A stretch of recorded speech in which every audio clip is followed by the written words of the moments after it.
The Property Bulletin by London Property, the home of superprime. Wealthy New Yorkers are showing growing interest in moving to London, following the election of socialist Zohran Mamdani as New York's new mayor. His proposed 2% Millionaires tax on incomes above $1 million has unsettled many of the city's 34,000 high earners. London estate agents report a surge in inquiries. Sotheby's International Realty says interest rose 28% last month, as affluent Americans explore prime areas like Notting Hill and South Kensington.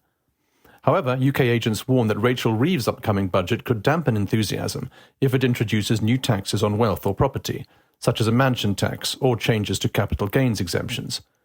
With both sides of the Atlantic eyeing higher taxes on the rich, agents say relocation decisions are now being driven as much by fiscal policy as by lifestyle.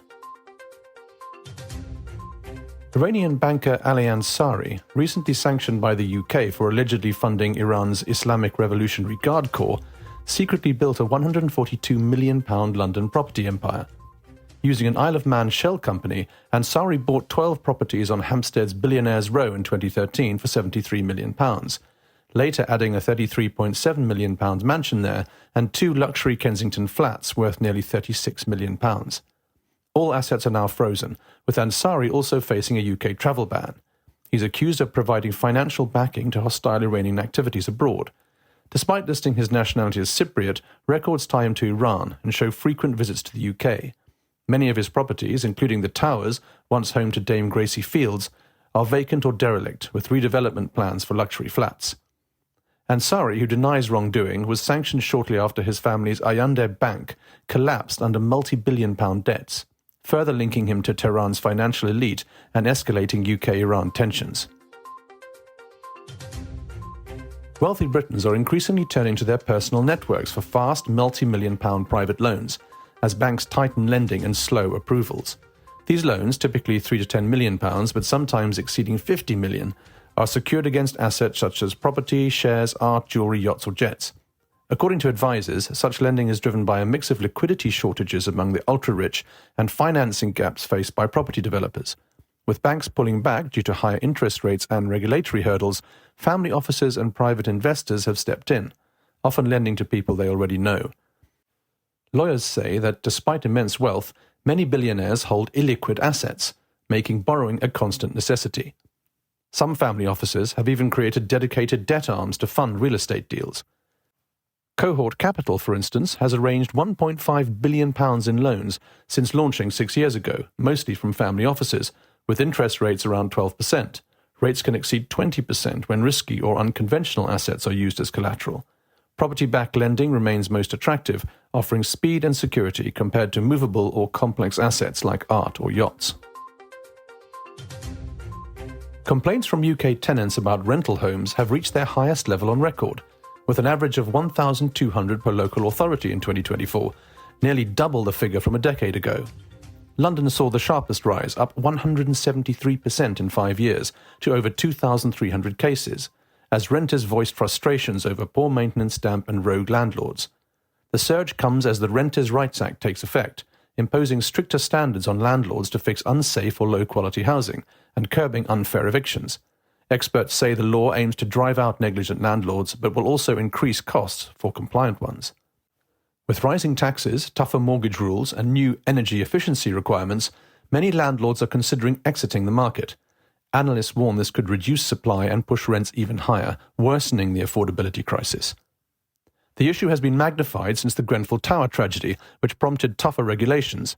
Most complaints now involve property conditions, with half of Britain's rented homes over 60 years old. Renters like Sean Urquhart describe worsening living standards, health issues from damp homes, and little accountability from landlords, highlighting a deepening crisis in the UK rental sector. The ultra-luxury development One Mayfair has revealed its opulent interiors, designed by Juan Pablo Molyneux, alongside news of a landmark partnership with Dorchester Collection, which will manage the property and its world-class amenities. Rising 8 stories with grand Portland stone facades across South Audley Street, Hill Street and Waverton Street, the development features 24 residences, including penthouses, lateral apartments and townhouses, plus 5 staff suites. Residents will enjoy 5-star hotel style of services such as a spa, pool, concierge, valet parking and 24-hour security. Architect Robert A.M. Stern of RAMSA led the exterior design, while Molyneux's interiors channel classical European grandeur. The entrance rotunda, Mayfair's first since 1772, features a hand-painted fresco ceiling, scagliola columns and marble floors inspired by Rome's Piazza del Campidoglio. The grand reception room with 20-foot arched French windows and Georgian-inspired detailing overlooks the private central garden. Other standout spaces include the Crystal Gallery, reminiscent of Versailles' Hall of Mirrors, and the Garden Gallery, a loggia with marble floors, mirrored trellises, and English lanterns. A richly detailed library completes the collection of communal spaces. Christopher Cowdery, president of Dorchester Collection, said the project will set new benchmarks for luxury living, while John Caldwell, its founder, called it London's most prestigious address, promising a level of service beyond 5-star standards. Completion is expected in early 2027, with residents starting at £35 million. Estate agent Savills predicts UK house prices will rise by an average of 22.2% over the next 5 years, adding around £80,000 to the current average home value of £360,000, which is expected to reach £440,000 by 2030.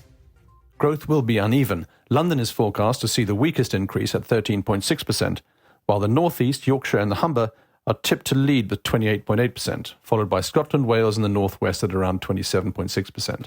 The Midlands are also expected to outperform the national average with growth above 24%. Short-term performance will remain muted, just 1% in 2025 and 2% in 2026, as high interest rates, weak buyer confidence and a soft labour market constrain demand.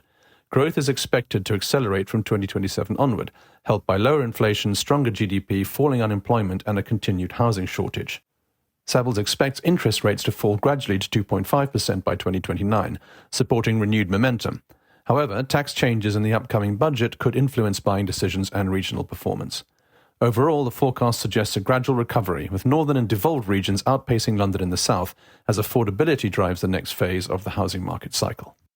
Subscribe to our newsletter to receive our weekly bulletins and stay ahead of what's shaping the super prime property market.